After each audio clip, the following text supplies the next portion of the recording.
Hey guys, so in this video I want to do a comparison between my Canon T3i and the Panasonic GX7 Micro Four Thirds camera. Now this is an incredible little piece of technology. I'm actually looking to possibly replace my T3i, but I need a camera that's like a secondary camera that works well with my Blackmagic.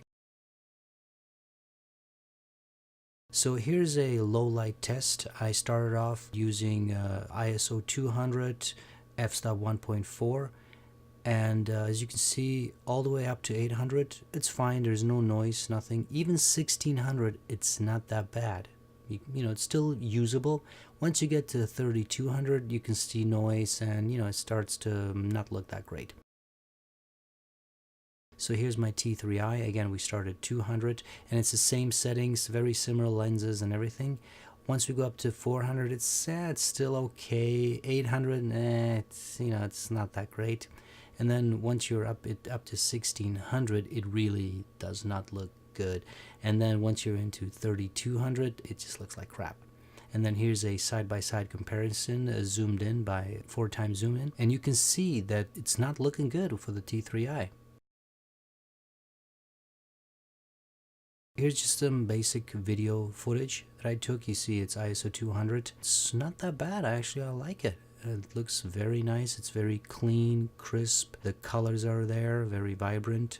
And then the same footage with my T3i. As you can see, pulling focus is a bit more difficult once you're using 1.4 f-stop. Can get challenging with the T3i.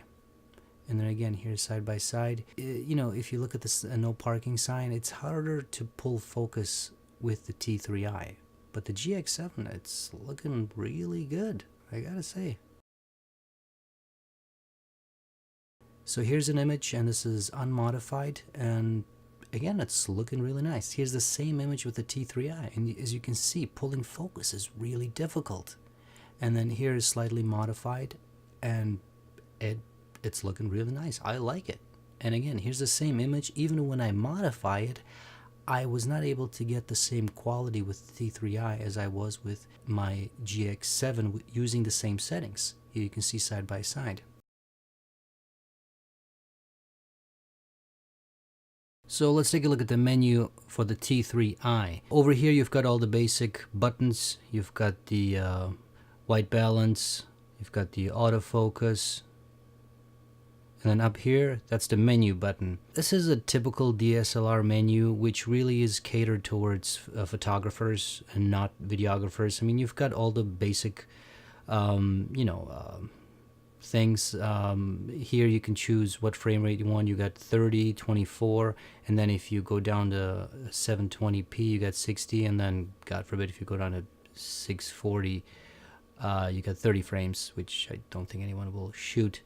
And then here, you've got all the basic things, but honestly, there's really nothing that sticks out. I mean, these days, you've got here, you got the histogram, you've got obviously the ability to format, and it's honestly nothing groundbreaking at this point in the game. This is your quick menu where you can change white balance. You can change all the quick things. If you're shooting, if you're taking images in RAW, you can change it to JPEG and so forth. Here you have your basic ISO settings, so it goes from 100 to 6400. Obviously 64 is completely useless. And then here's the top view with all the basic buttons. And then here's the side view, so you've got mini HDMI and then USB, line in and remote. And then here you have the slot for the SD card. So let's take a look at the GX7. Now, the buttons are very similar. Again, you've got all your basic buttons here, ISO, white balance, and so forth. But this thing is completely different. Now, this is a computer, folks. Yes, it's still primarily catered towards photographers, but you have way more options here. So obviously, you can choose between different ratios. Now, because this is a Micro Four Thirds, it's going to give you a 4:3, and then you can choose these options from there on. Obviously, under quality you can go RAW, and then you can go RAW plus JPEG, and then all the different qualities of JPEG. And then down here you have all the basic settings which you do have with the T3i as well, but then you have a lot more options. For example, time-lapse shoot, so you can do time-lapse photography with this one. It's built in. With the T3i, I had to get a separate adapter for that. And this one also has stop motion animation, which I haven't tried, but I've seen some footage online. It's not bad. It's a bit gimmicky, but you know, oh well. You do have extended ISO on this one. It goes up to 3200. I would not use extended. It's just crap, so just forget about that. Now, unlike some other cameras, this one does not have built-in stabilization. If you have a lens that has stabilization, obviously that will work, but if you don't, it won't, and that does suck a little bit. But if you take a look at the video settings, they are truly amazing, and there's so much more here. So let's start with the actual video wrappers. So you've got AVC HD and you've got MPEG 4, and then with MPEG 4 you can go 60 frames per second, you can go 30 frames, and then if you go 720p you can go 30 frames, and then again you get 64 by 480 30 frames, which I hope no one ever uses. Now, there are a lot of gimmicky things like eye dynamic, eye resolution, and all kinds of stuff, which I haven't even tried. It's just gimmicky crap which they put in, but you know, just feel free to ignore that. And then here you have pretty much everything that you have with the T3i. Now, however, here's one thing your T3i doesn't have, which is peaking. And this feature is awesome. You've got the histogram, you've got guidelines, highlights, and all that stuff, but peaking is really what helps you, just like my Blackmagic Pocket Cinema camera. It just helps me to set focus, and I'm a lot faster with focus peaking. I won't go through all the settings because there's really a lot here in terms of the menu.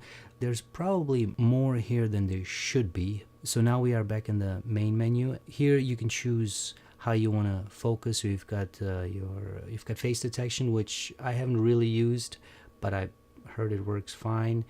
And this is a touch screen, so you can actually touch the screen and it will focus whatever you're touching depending on how you set it up.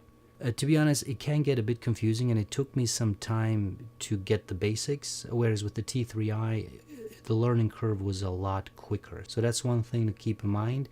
There is a steep learning curve on this one, unless if you have used other Panasonic cameras, then you'll probably adjust quicker, but it took me some time. And the beauty is you can switch back and forth between manual and autofocus, and that's built in. That doesn't depend on the lens, and that's a really good thing. I love that because I prefer to shoot in manual, and this is also where focus peaking comes in really handy.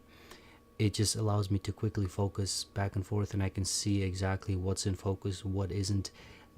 I got so used to that with the Blackmagic Pocket Cinema camera that when I use the T3i now, I miss that feature, and I'm a lot slower when it comes to focusing. So here's the front view, and again all the basic buttons. Here you have USB and you've got HDMI, and that's it. Actually, you don't have line in, so that's one thing to keep in mind. Here's the flash. It's a very nice compact camera, there's no doubt about that. Now this is one of my favorites. It will actually zoom in and show, again you can see here focus peaking. And you can adjust that because, like I said, it's a computer essentially. You can just move that around and you can turn this off, turn it on, and it's really, it's an amazing feature. Another great thing that this camera and a lot of Micro Four Thirds cameras have is Wi-Fi connectivity. It will connect with your smartphone, in this case with my Nexus 5, and I can actually control the camera and I can adjust all the basic settings. As you can see right here, I can even pull focus. I can start recording. This is what I started recording, and then I can pause it. And it's amazing the things you can do. Here I'm moving the focus to the front of the car, and then I'm going to start recording. And this is that recording. I mean, it's unbelievable the things you can do, and this can be so helpful. For example, if you're the only person and you're doing essentially what I'm doing right now, it can help you to quickly set focus and white balance, ISO, whatever it is, and you can save so much time by doing that and not having to have anyone else. Now, this might not be something you use every day, and you might only use it here and there, but it is really nice to have it.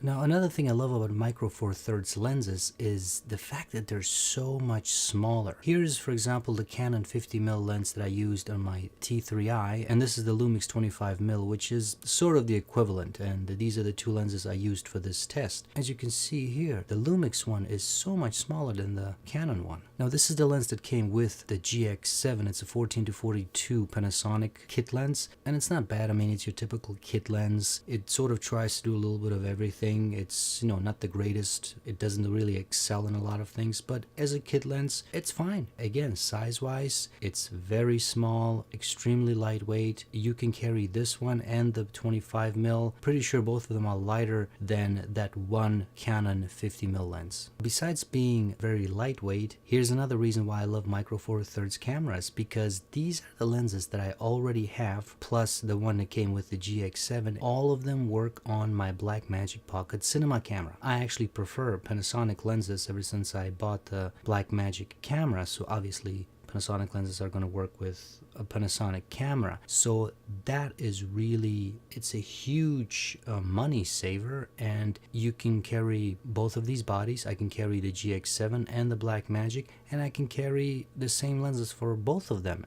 That is just priceless. So all in all, I mean, is this the right camera for you? The way I see it, if you're looking for a camera just for photography, especially if you're coming from a DSLR background, I think this is a great camera. You're looking at about $1,100, $1,000 depending on where you are in the world, and that includes the kit lens, which I think is a great price, and you're going to get a very, very professional camera. This is not Panasonic's high-level camera, but it's a very, very decent medium to high medium level camera, and it's going to serve you very well. If you're looking for videography, it's a great camera, and it definitely, as you saw, it excels and beats the T3i in many ways.